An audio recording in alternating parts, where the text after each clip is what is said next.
Imagine this. You have food, water, a comfortable place to sleep. You're safe. Nobody is chasing you. Nobody is threatening you. Every physical need has been met. And yet, something feels wrong. Not in your body, in your mind. A strange emptiness. A feeling that's difficult to explain. The kind of feeling that makes people reach for their phones. Open social media. Call someone. Text someone. Anyone. Because somehow, being physically safe isn't enough. And that's strange. If survival is the goal, then why isn't survival enough?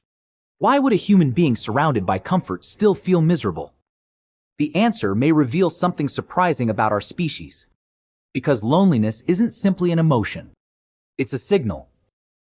A signal that may have helped humans survive for hundreds of thousands of years. And that raises an even stranger question. Why would evolution create a feeling that hurts so much? Instead of asking why humans need friends, let's ask a different question. What would happen if they didn't? Imagine a human baby born completely alone. No parents. No family. No community. No protection. The outcome is obvious.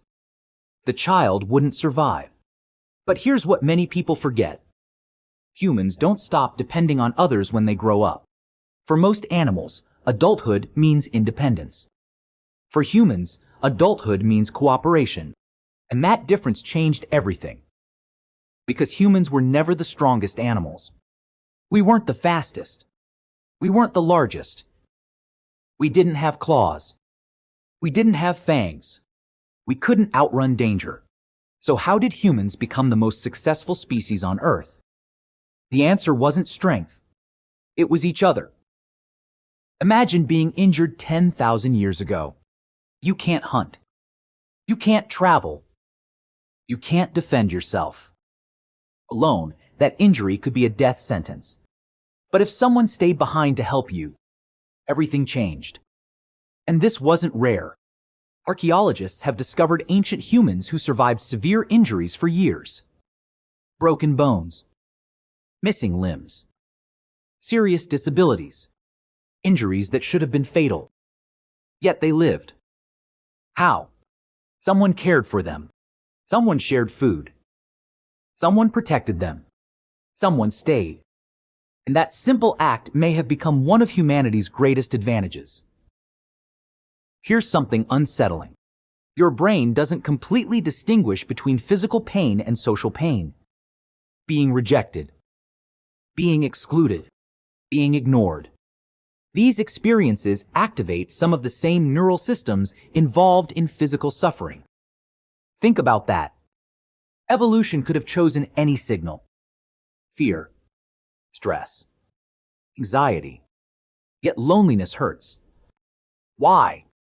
Because pain gets attention. And throughout human history, losing social connections often meant losing protection, losing resources, losing support, possibly losing your life. So evolution turned loneliness into a warning system, one that's difficult to ignore. Let's perform a simple experiment. Think about the last time you laughed with a close friend. Not a stranger.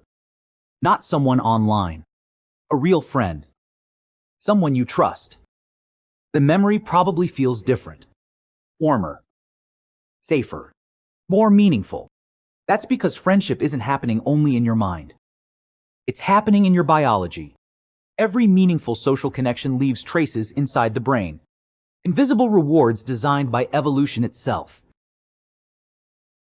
Most people think friendship is a luxury. Something nice to have. Something optional. History tells a different story. For most of human existence, friendship wasn't entertainment. It wasn't networking. It wasn't self-improvement.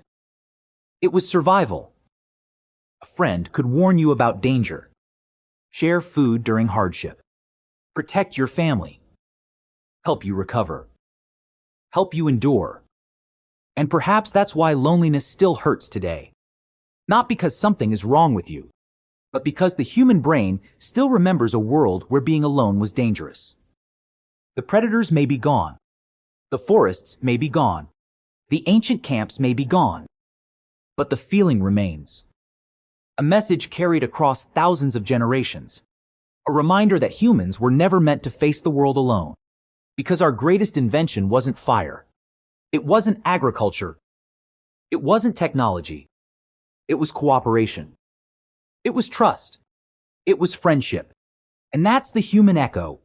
Because history isn't behind us. It's inside us.